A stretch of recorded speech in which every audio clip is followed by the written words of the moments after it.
Muy buenas tardes, mi nombre es Andrés Aparicio y para todos los seguidores del diario La Razón, en esta oportunidad me encuentro con el señor Ciro Castillo Rojo Salas, quien nos brindará sus declaraciones sobre el primer año de su balance como gobernador regional del Callao.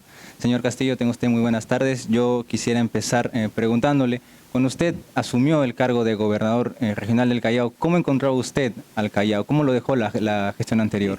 Bien, desde el 1 de enero que recibimos el gobierno regional, nosotros lo hemos recibido como prácticamente un reto. Hemos recibido el pasivo y el activo. Yo diría más el pasivo que el activo. Recibimos una deuda de más de 300 millones de soles. No recibimos proyectos en ejecución, ni proyectos para ejecutar. En fin, amén de los problemas de personal que había. Nosotros tenemos una serie de relaciones de personal que hay acá, contrataciones diferentes, problemas en los mismos y una cantidad de personal judicializado en sus reclamos laborales. Por lo tanto, ha sido todo un reto, hemos ido avanzando durante el año.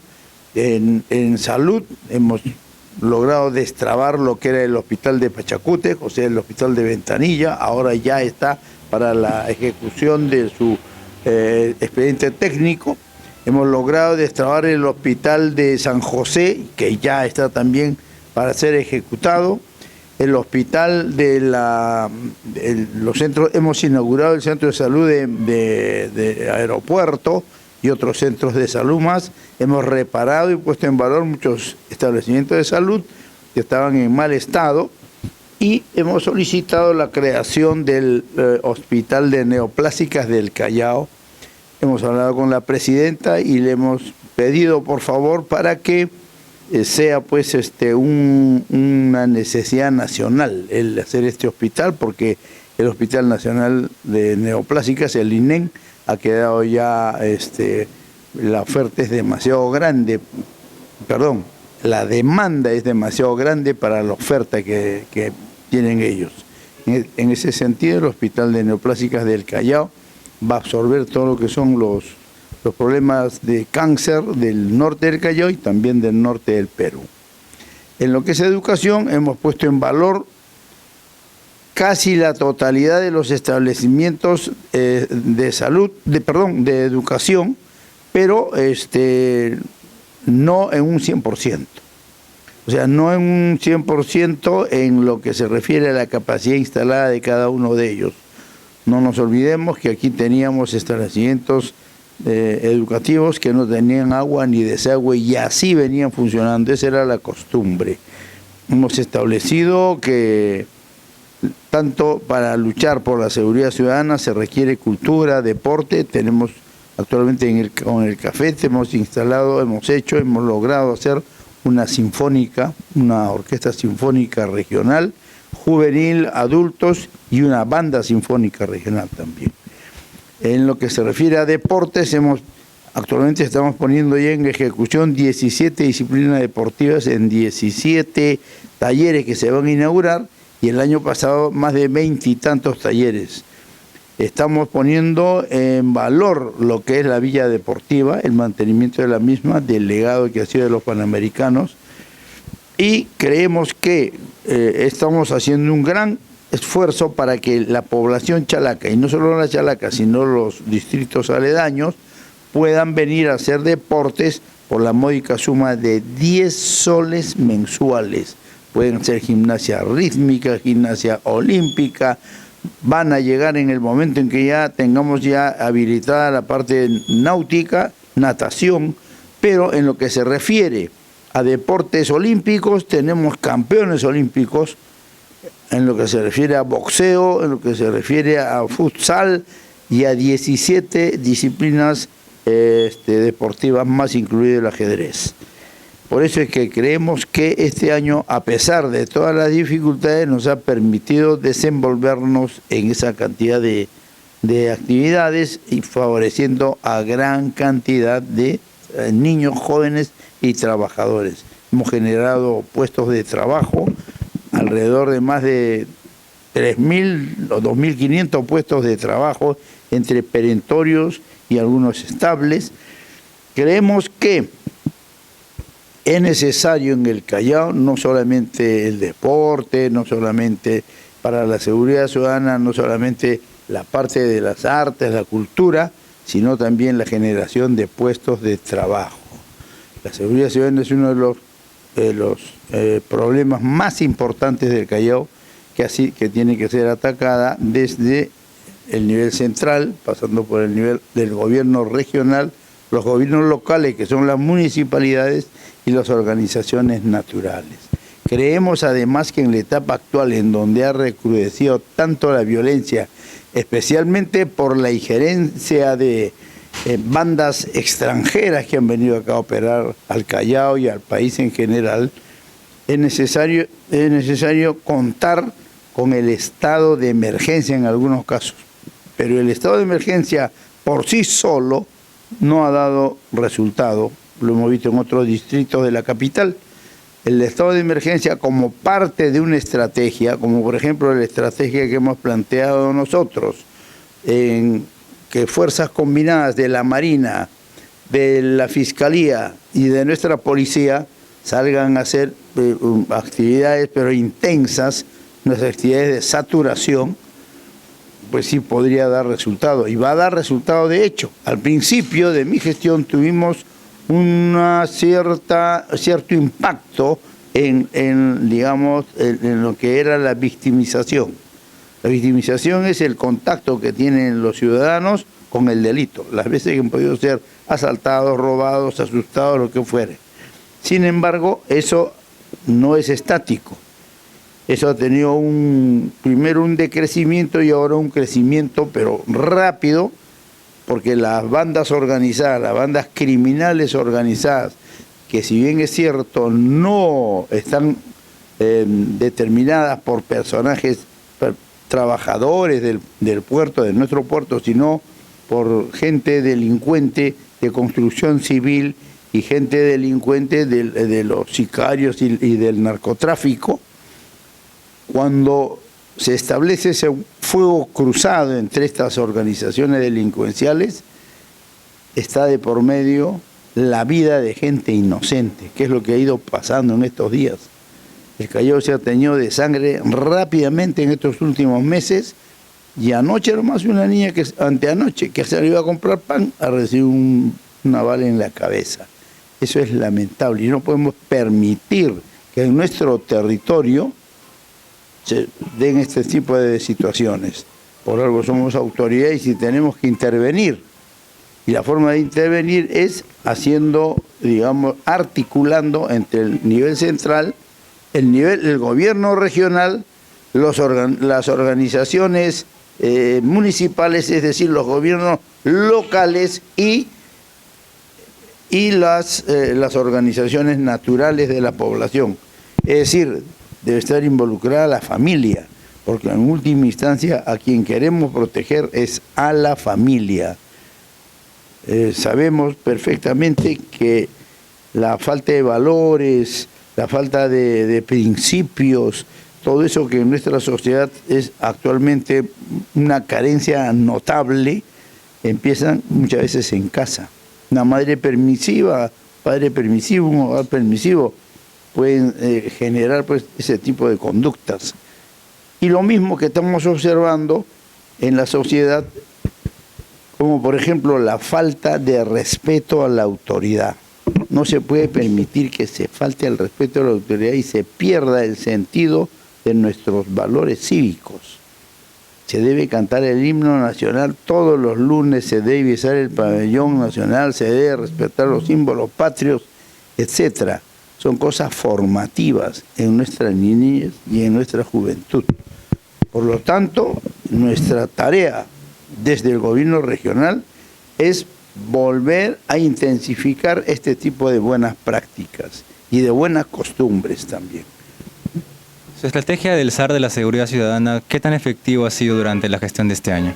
Nosotros pensamos al principio que no era necesario también el estado de emergencia si nosotros poníamos un personaje al que le denominamos el SAR de la seguridad ciudadana, y trajimos a una personalidad muy conocida, un señor que había tenido injerencia en lo que eran los ternas, etcétera, etcétera.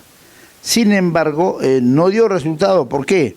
Porque estábamos pretendiendo hacer girar todo esto alrededor de una persona. Y como te repito, la tarea es no solamente de una persona, sino de saber articular las funciones del Estado con las organizaciones locales, que son los municipios, y las organizaciones naturales de la población. Todo trabajo tiene que tener ese tipo de alcance, porque a las finales, como decimos, es la familia a la que vamos a proteger, la célula fundamental de la sociedad. Por lo tanto, el resultado no fue el esperado. Su gobierno desarrolló programas sociales en asentamientos musulmanos, como escaleras que permiten mejorar el tránsito peatonal. Por ejemplo, en el asentamiento humano Israel es el maestro. ¿De qué otra manera usted ayuda, digamos, a estos sectores que son vulnerables en su región? Bien, la seguridad ciudadana tiene varios aspectos. Para contestar antes tu pregunta, quisiera redundar en lo siguiente. Nosotros estamos creando inversiones rápidas, los llamados IOAR, para poder dotar a nuestra policía, en este caso, por ejemplo, de casi 80 motos, 85 motos, unas 45 patrulleros para las 21 comisarías que tiene el Callao, equipar a nuestros ternas con cámaras body cam, etcétera, etcétera. Y además hemos establecido tenemos un convenio con la Municipalidad del Callao por la cantidad de, si no me equivoco, hasta 11 millones de soles en la equipamiento con cámaras de alta calidad, de reconocimiento de rostro y toda esa cosa. Eso pensamos hacerlo desde inicios del año que viene. En relación a tu pregunta, que era sobre los sectores vulnerables de la población, ¿no es cierto?, las escaleras y todo lo demás. Es necesario reforzar pequeñas obras con recursos propios de la región, como escaleras, pistas, veredas, etcétera, etcétera. Pero al mismo tiempo también es necesario reforzar las organizaciones propias y aquellas que provienen también del gobierno regional. Nosotros tenemos los comités regionales, que son un canal a través del cual se pueden llevar hacia el gobierno regional las necesidades, los requerimientos de la comunidad y de las otras organizaciones populares que existen. Somos el canal a través del cual puede venir y nosotros procesar aquellas necesidades y luego hacer el retorno respectivo con la inversión necesaria, ¿no es cierto? Pero al mismo tiempo nosotros creemos que se debe democratizar la gestión y en ese sentido, de manera efectiva, hemos transferido más de 71 millones de soles a todas las municipalidades para que se ejecuten obras. Ellos han presentado sus planes, sus proyectos, nosotros los hemos evaluado, los han completado cuando era necesario completarlos, y luego se les ha hecho la transferencia. En una reunión les hemos entregado los cheques a cada una de las municipalidades. Por ejemplo, en la municipalidad del Callao, que es a la que más le hemos entregado, porque es una municipalidad provincial, le hemos entregado arriba de 25 millones de soles. A las otras municipalidades un promedio de 7, 6, 5, 11 millones de soles. A Ventanilla, por ejemplo. ¿Pero para qué? Para la construcción de pistas, para asfaltar las calles, para obras de pequeña o mediana envergadura, a las que la población va a tener que convertirse pues en controladora, en fiscalizadora, en lo que fuera. ¿Por qué? Porque están orientadas hacia la población. Sabemos que el Callao presenta una congestión vehicular hacia dos puntos importantes, que es el puerto y el aeropuerto de la región. ¿En qué situación se encuentran ambos establecimientos y qué proyectos hay a futuro para mejorar en ambos? El puerto y el aeropuerto son dos, situaciones muy importantes que desgraciadamente sobre las cuales el gobierno regional tiene no mucha competencia. En el sentido de que lo que sucede en el puerto lo ve la autoridad portuaria, lo ve el DICAPI, etcétera, desde el gobierno central. Nosotros vemos todo lo que son digamos, los delitos de robos de celulares, robos de billeteras, microcomercialización de droga. Pero la macrocomercialización, el preñado de los containers y todas esas cosas se ven desde el nivel central. Sin embargo, eso está sucediendo en nuestro territorio y nosotros como autoridad territorial tenemos que ver absolutamente todo. Aunque no sea nuestra competencia, tenemos que tener conocimiento y es más, conocemos de hecho los efectos que suceden después de que se cometan estos macrodelitos. La población misma ya está avisada de que cuando, por ejemplo, se van a preñar containers, etcétera, etcétera, el tráfico se incrementa en determinadas zonas o se encuentra en el aeropuerto se encuentra una cantidad mayor de burriers, etcétera, etcétera. Son síntomas. Yo soy médico y sé captar esos síntomas en la población. Sin embargo, creemos que es necesario que no creemos que todas las competencias, pero que sí se transfieran competencias hacia los gobiernos regionales. Por ejemplo, en Provía Nacional. Provía Nacional nosotros no podemos tapar los huecos de Provía Nacional porque no es nuestra competencia, pero tampoco lo hace Provía Nacional. Podríamos hacerlo tranquilamente nosotros si nos transfieren esos presupuestos. No habría ningún inconveniente. Lo mismo en una serie de ministerios.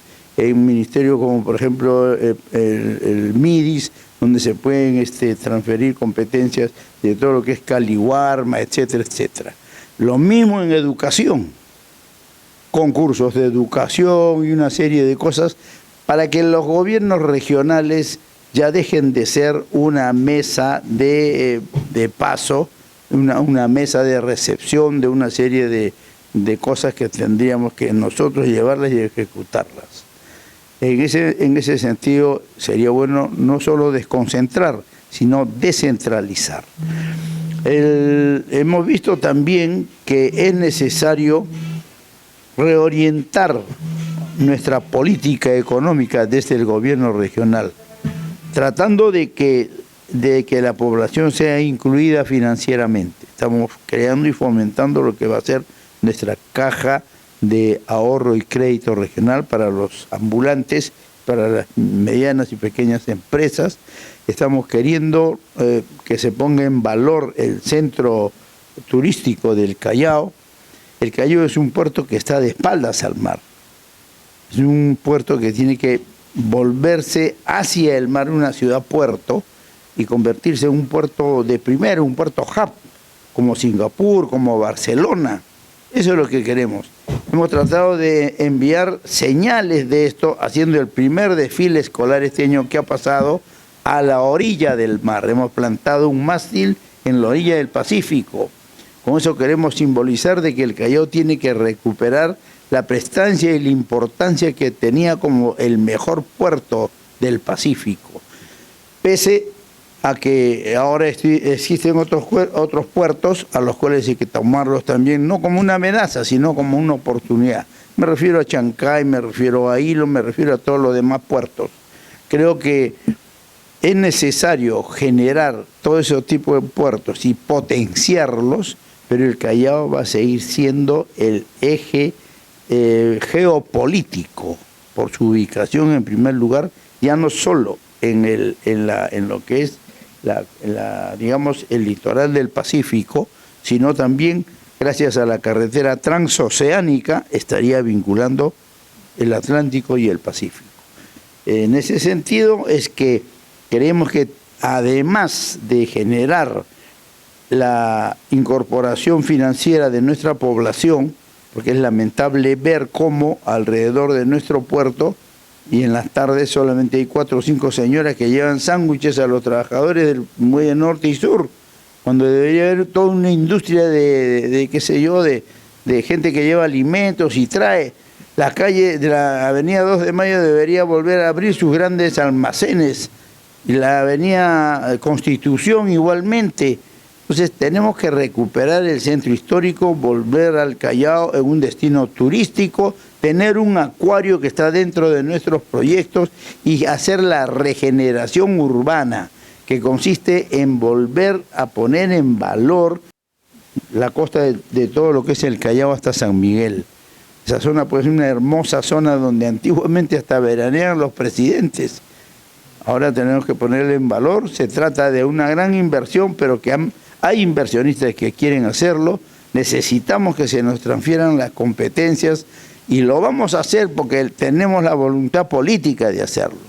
Entonces tenemos que dejar que esa gente, que ese capital privado que quiere venir, porque estamos también propiciando un shock de inversiones, venga y tenga dónde invertir. Tiene para invertir en todo lo que es regeneración urbana, o sea que es lo mismo que decir ciudad-puerto.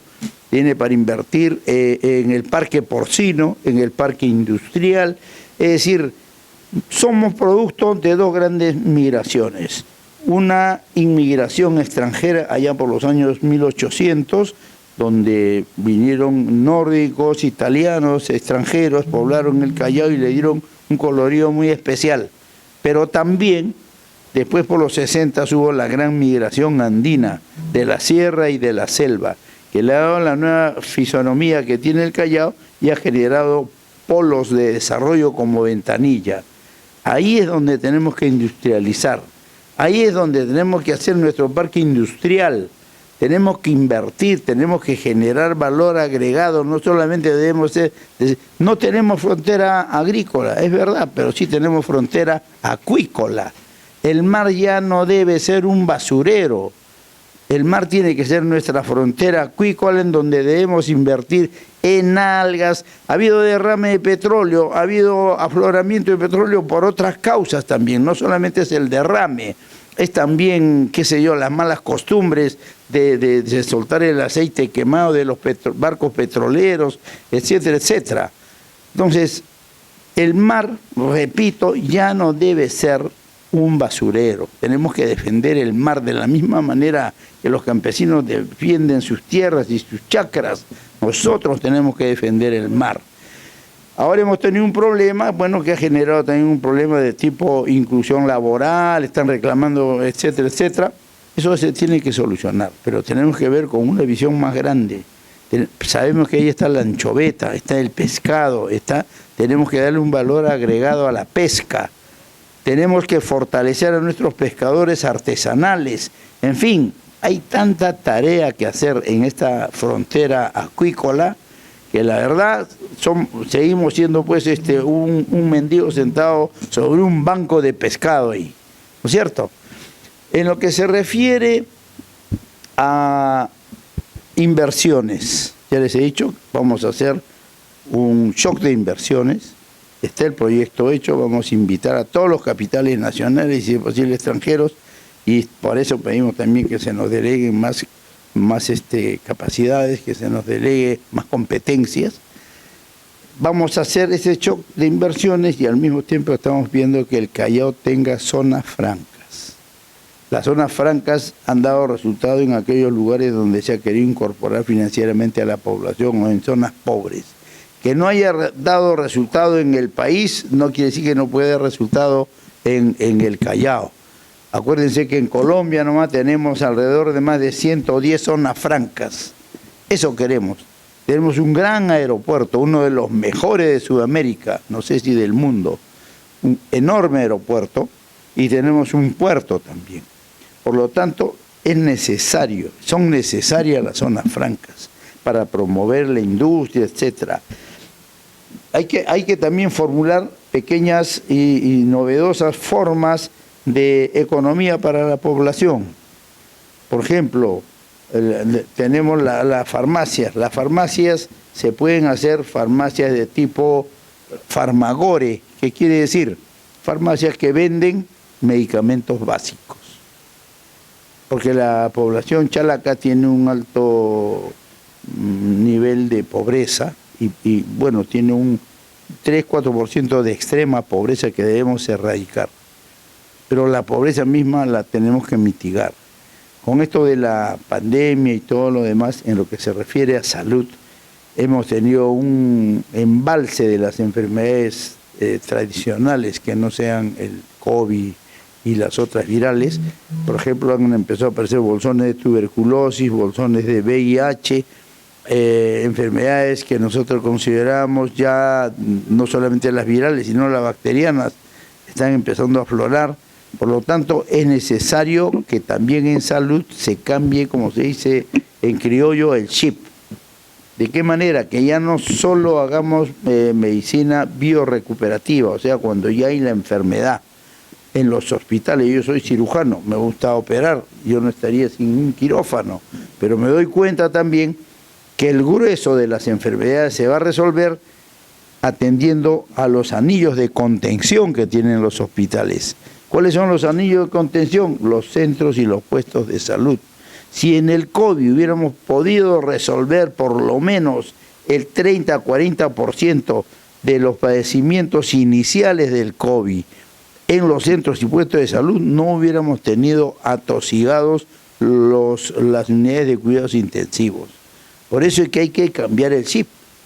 El mapa epidemiológico, el mapa de enfermedades del país es un mapa en donde las enfermedades infectocontagiosas que pueden ser resueltas con atención primaria, o sea, en los centros y puestos de salud, sin embargo, atiborran los hospitales.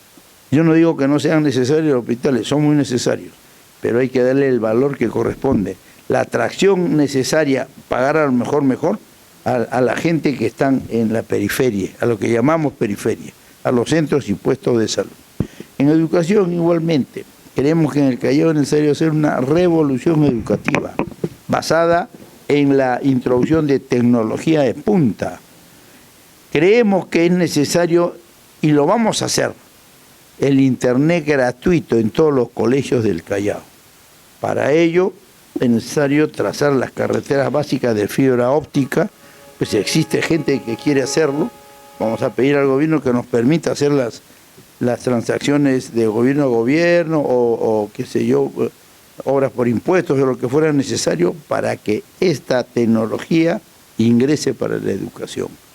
Hemos creado en la parte cultural lo que es la Orquesta Sinfónica Regional, la Orquesta Infantil Sinfónica Regional, la Orquesta Juvenil y la Banda Sinfónica. Es necesario hacer de que el arte, el deporte y todas estas ciencias y todas estas actividades importantísimas arranquen de sus manos a nuestros jóvenes, de las manos de la delincuencia, donde están yendo jovencitos de 14 años a convertirse en sicarios. No podemos permitir eso. Esta mañana he hecho la inauguración de los Juegos de Verano y lo vamos a llevar adelante, como dije al principio. Prácticamente son casi gratuitos. 10 soles por mes no es nada. Y son de primera. Tenemos entrenadores de primera. En lo que se refiere a la parte, digamos, administrativa, estructural, es necesario también hacer reingeniería en nuestros hospitales, reingeniería en el gobierno regional. No nos olvidemos que venimos de 200 años de una república no tan bien lograda y venimos con 30 años de un marasmo administrativo y político en la región Callao. Al inicio, de hace 30 años, la gente creyó pues en esas organizaciones que surgían tomando nuestros gritos chalacos, eran la esperanza, pero poco a poco no. ¿Qué es lo que pasó? Se fue utilizando las napas más corroídas de la sociedad chalaca y terminaron presos los mismos gobernadores, alcaldes, etcétera, etcétera. No es un fenómeno chalaco, un fenómeno nacional, me estoy refiriendo al Callao porque es una caja de resonancia de lo que pasa en nuestra patria, y en ese sentido es que es necesario hacer una reingeniería al interior del gobierno regional, en cada una de las gerencias. ¿Basado en qué? En principios que vayan en contra de la corrupción. La corrupción no es otra cosa que una palabra tomada de la biología, que quiere decir pudrición. Tenemos que hacer que las cosas se desarrollen, crezcan y florezcan, pero que no se lleguen a podrir antes de tiempo. Y esto no es una aparición de la noche a la mañana. La corrupción es una resultante de los años de república que tenemos, de los años de mal gobierno que tenemos en el Callao y que involucra al total de la población, desde la familia hasta las autoridades. Donde más se nota precisamente es en los decisores, en las autoridades. Por eso es que es bueno que aquí tengamos presentes que no se debe dejar que las cosas queden impunes. Uno de los aspectos importantes para ir en contra de la corrupción es decirle no a la impunidad. Aquel que ha cometido un delito, aquel que ha cometido una falta debe ser sancionado. Pero tampoco nos olvidemos que muchas veces se utiliza la propia ley, muchas veces se utilizan los mismos mecanismos judiciales, etcétera, etcétera, para perjudicar a nuestros semejantes. En ese sentido, hay que dejar obrar a la justicia, al Poder Judicial, a la Fiscalía, para que a su vez puedan establecer la culpabilidad o no de la gente. No entrar en ese atavismo horrible de querer ya sancionar a las personas antes de que los órganos competentes lo hayan hecho. ¿No es cierto? Muy bien, eso es en general lo que hemos visto en el Callao y creemos que para el 2024 se nos abre un panorama distinto con toda esta experiencia vivida. Ir concluyendo, señor Castillo, Castillo Rojo, ¿cómo siente usted la apreciación y la respuesta de sus vecinos durante la gestión de este año? De mis vecinos, la gente del Callao yo estoy muy agradecido al electorado chalaco. En la segunda vuelta hemos tenido el apoyo del 70%. Esa es una cosa que no se diluye de la noche a la mañana. Por lo tanto, en mis caminatas por las calles veo la complacencia del público con mi persona. Puedo caminar tranquilo, sin mucha seguridad. Sin embargo, tenemos también el otro aspecto de las redes sociales y todo lo demás, donde ya la intelectualidad y los intereses subalternos y todo, aquellas personas que puedan tener acceso a las redes o a otros medios de comunicación, pues pueden llegar a establecer algún grado de daño hacia la persona que ellos quieren. Eso se nota, pero desde que somos elegidos autoridades, tenemos que darnos cuenta que estamos sometidos a la observación de la población. Estamos sometidos, si es posible, al juzgamiento de la misma. Pero en el caso de las redes sociales también, pero que es una forma un poco bizarra de la opinión pública, digamos, ¿verdad? Bien, hasta aquí ha concluido la entrevista con el señor Ciro Castillo Rojo, que nos ha brindado sus declaraciones sobre su primer año como gobernador regional del Callao. Yo le agradezco su tiempo y su colaboración. Solo quiero agregar algo. Nosotros en este tiempo y con mucho entusiasmo hemos acuñado una frase que lo hicimos el 14 de febrero, cuando recién estábamos empezando la gestión. Dijimos, aquí tenemos que sacarle el jugo a las características del chalaco. Tenemos que ir a la conquista, a la identificación del verdadero rostro del chalaco.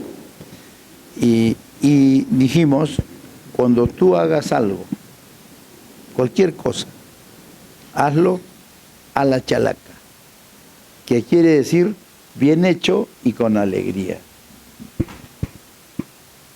Chimpún, Callao.